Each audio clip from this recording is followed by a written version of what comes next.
Mirë mbrëma. Çfarë mendimi kam unë për Zvërnecin?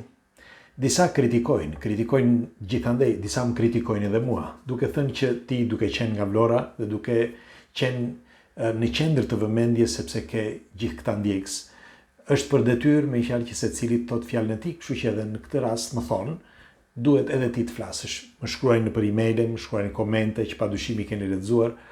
Mirpo, unë dua të analizoj diçka që është thelbësore. Pikë së pari, unë nuk jam politikan, se këtu bëhet fjalë për një, le të themi, diskutim politike në radhë të parë.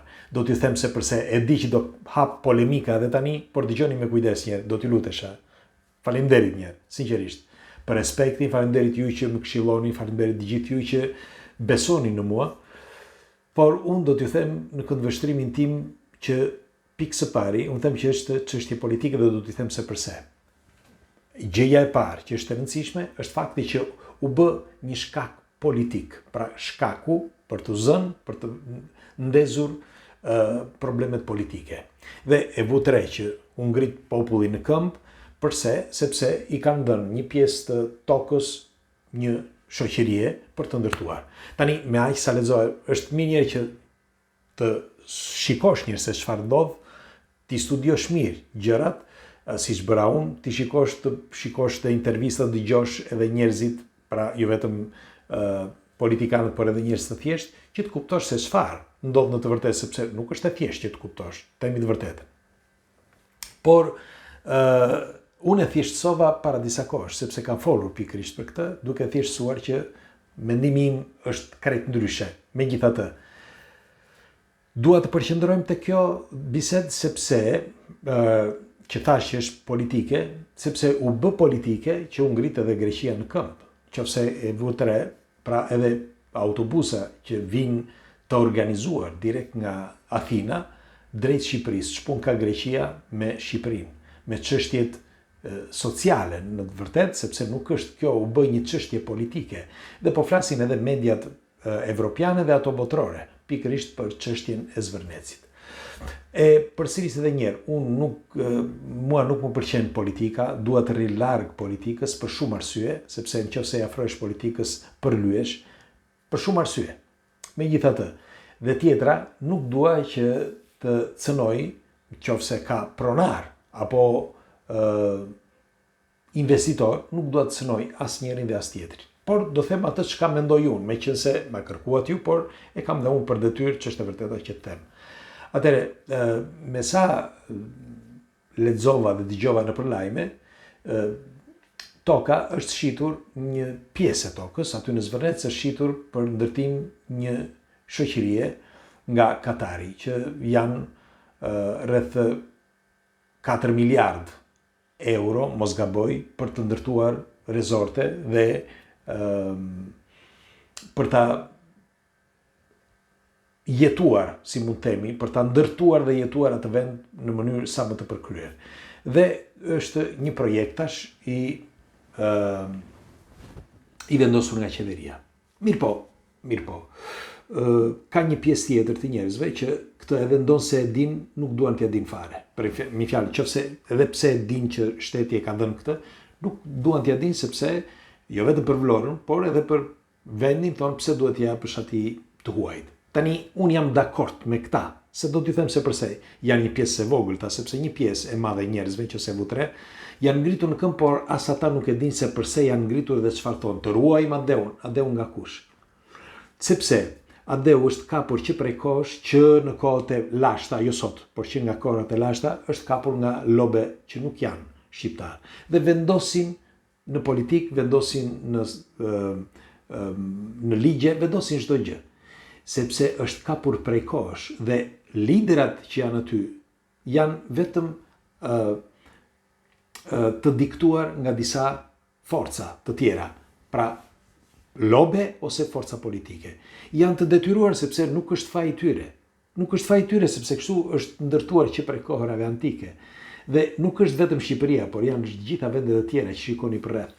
Të gjitha janë, të gjithë politikanët janë të detyruar që të miratojnë disa projekte të diktuara nga dikush tjetër. Nuk janë tyre. Me fjalë, është një pjesë e vogël që ata vendosin, padyshim, falni, por kemi edhe pa gjumë dhe na vim dhe gjumë të falni.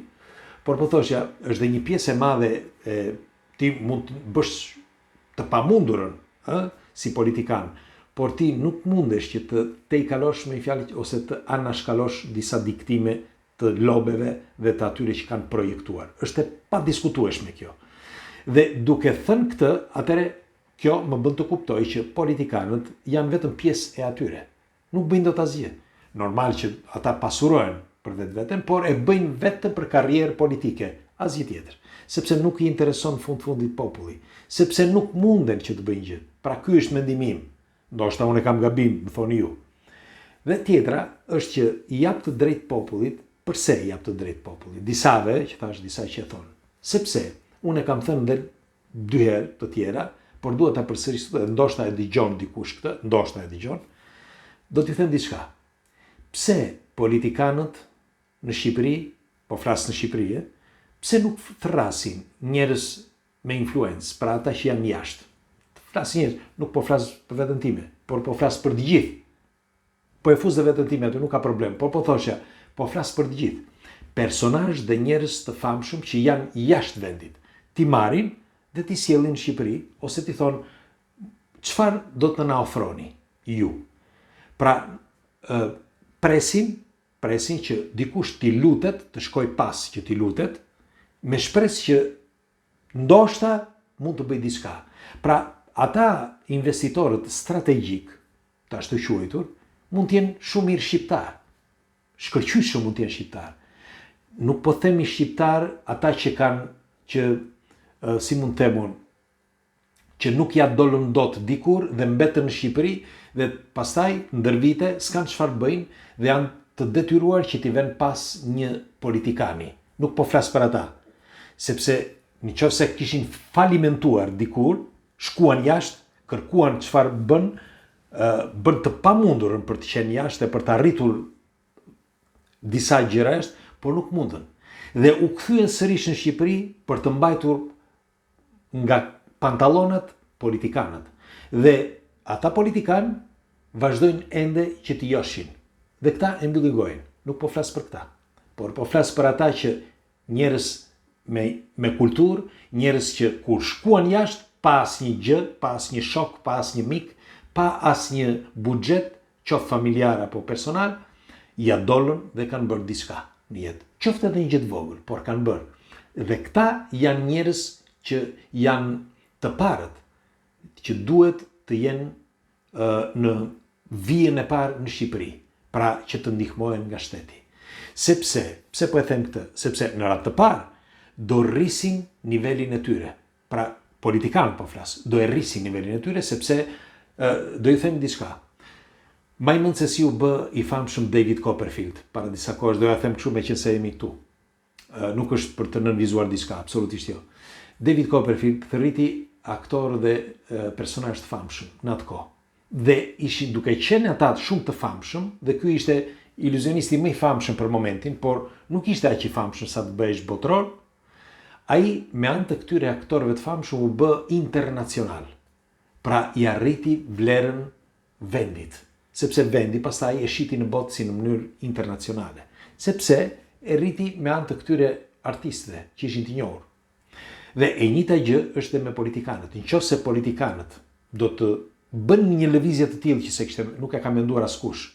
Tani që e thash unë, ndoshta mund ta mendoj dikush, një lëvizje e tillë të marrësh 10.000 për shembull, nuk po flas edhe 5.000, por sikur edhe 10.000 shqiptar që jetojnë në Itali, në Zvicër, në Gjermani, në Angli, në Amerikë, kudo qoftë, nga këta më të rëndësishmit, dhe thuhet. Politikani thot, hajdeni këtu, dhe ai huaj, pra ai që jeton jashtë, do ketë edhe respekt për atë politikan që e thërriti. Do ketë, përveç sepse do investoj. Do investoj dhe ky e thërriti që të investoj. Pra, pse nuk i hapin derën politikanët shqiptarve, por u hapin derën të huajve? Pse kanë miliarda, 4 miliardë, apo 1 miliardë dhe tjera, po pastaj merë 10.000, 5.000 shqiptar për shembull dhe ja arrite 4 miliardët. Apo jo, merë 5.000 apo 10.000 shqiptar dhe ja arrite. Pra ku është diferenca? Atëre, kjo të bën të mendosh që ka diçka që luhet pas, ka diçka që nuk thuhet, sepse nëse këta janë investitorë të huaj, shkojnë në Shqipëri që as nuk janë shqiptarë dhe nuk e njohin Shqipërinë fare dhe as nuk u pëlqet fare për Shqipërinë, atëre më thoni ju se ku është diferenca këtu në qoftë se një politikan nuk thërret shqiptar, por thërret një tuaj. Përse e bën? Pra pa dyshim ka diçka. Kjo më bën të mendoj që ka diçka. Tani, unë do dëshiroja një komentin tuaj, sepse pa dyshim këtu, si do qoftë, edhe ndonë se pak, disa edhe lexojnë. Dhe ata që lexojnë, ndoshta u shkon në vesh dikujt, që mund t'i interesoj një argument i tillë. Që kjo mund të rris vlerën jo vetëm të shqiptarëve, por mund të rris jehonën e shqiptarëve në botë dhe mund të rris edhe respektin reciprok midis shqiptarëve. Ky është mendimi im. Pra, për sa i përket këtyre investimeve strategjike, që një pjesë prej tyre janë të huaj, që shkojnë në Shqipëri, jo shqiptar, por janë të huaj, them që ka diçka pas, luhet diçka në një pjesë prej këtyre, sepse normal, dikush i jep para, do gjejë edhe mënyrën sepse kushton më pak, pse nuk vjen të investojnë diku tjetër, në Francë, në Italinë, por investojnë në Shqipëri. Pikërisht pra, sepse kushton më pak. Por mirë, nëse kushton më pak, jepja shqiptarëve. Jepja shqiptarëve, cop pas cope jepja shqiptarëve. Të shikoj se cili të ketë një projekt. Pra, projektin ta ketë, për shembull, nëse në 10.000 që ti folet, të kenë projektin 500 prej tyre, ja, e bëre projektin. Është projekt shqiptarësh, do të respektojnë, do respektojnë vendin, do çojnë njerëz të tyre dhe do çojnë njerëz të huaj për të punuar dhe për të vizituar atë vend dhe investimi dhe parat do të mbeten në Shqipëri. Pra nuk do t'i marri ai huaj që investon. Ky është mendimi im, më thoni se çfarë mendoni ju dhe le ta diskutojmë. Pres komentet tuaja dhe do dëshiroja të lini një koment, sepse sidoqoftë për mirë apo për keq, ky argument prek secilin. Me dashje apo pa dashje, sot avon prek secilin. Kështu që do dëshiroja kaq shumë që ta dëgjonin sa më shumë këtë koment, këtë mesazh dhe pa folur lart e poshtë pas disa intervista që janë vërtet të niveleve të ulta të disave, që vënë në pa vetëm konflikte politike që s'ka lidhje fare me investimin dhe me vendin. Pra, në momenti që thuhet që jo ja shiti, jo pse e shiti apo jo, duhet japësh një argument korrekt dhe një alternativ. Dhe unë në këtë rast dhash alternativën. Pra, nuk jam dakord me të huajt, por dhash alternativën për shqiptarët, që të thërrasin shqiptarët. Pik. Tani pres komentet tuaja dhe ndajeni këtë informacion. Ju përqafoj. Natër.